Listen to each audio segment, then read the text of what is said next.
Votre œil est incapable de juger, il ne peut que comparer. Le trait qui est au centre, de gauche à droite, c'est le même gris. Si vous souhaitez que votre visage paraisse plus exposé, pas besoin d'envoyer un projecteur en plus.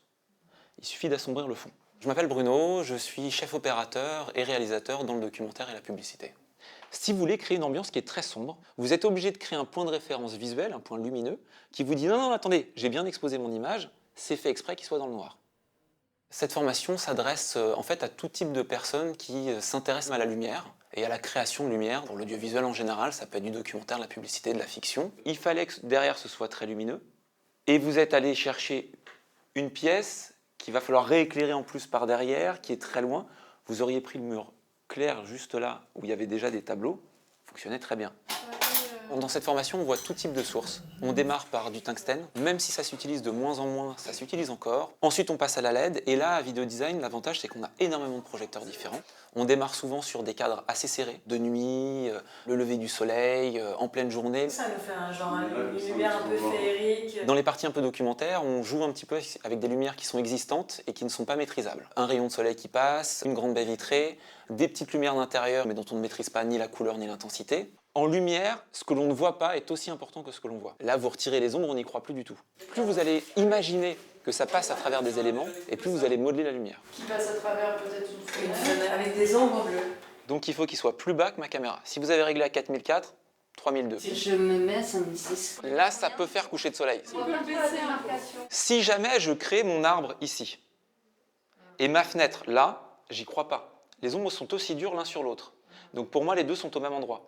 Si j'ai envie de m'imaginer que l'arbre est plus loin, il faut qu'il soit ici. Donc mon arbre va être... Alors ça va être mon petit feuillage qui passe avec le vent.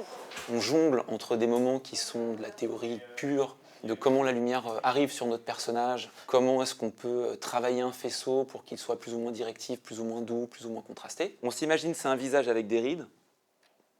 Bah là, c'est plutôt esthétique. Là, on commence à... Moi, j'adore. Je trouve ça très beau.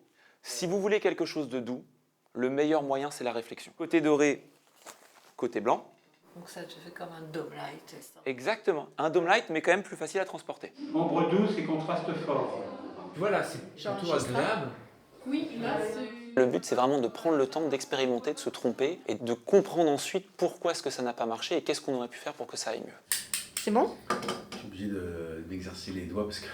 Et là, on va jongler entre de l'interview et de la situation réelle, type documentaire ou fiction. Ok, accablement.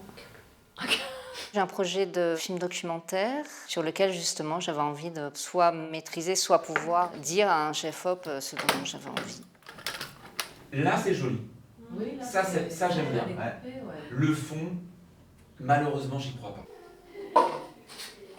On va se raconter une petite histoire. On va travailler le mouvement et les raccords entre différentes pièces qui ne se suivent pas dans la vraie vie. C'est-à-dire, je sors d'une pièce, je rentre dans une autre, mais c'est pas du tout au même endroit. Et je veux que ce soit raccord. Ça va être très chaud ça, non? Donc, on va créer un plan feu, on va travailler nos séquences vues du dessus, et on va devoir placer les projecteurs et la caméra en avance, parfois sans avoir vu le lieu. Il faut donc s'imaginer comment est-ce que la lumière va réagir, comment est-ce que ça va changer sur mon personnage, quel type d'accessoires je vais devoir mettre.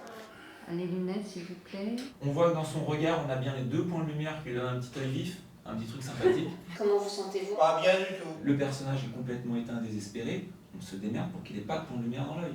Il a l'air déprimé au possible. J'ai ma key light, j'ai ma fill light et j'ai mon contre. Quand on part sur un tournage, on peut partir dans n'importe quel sens avec les projecteurs, parce que tout est possible.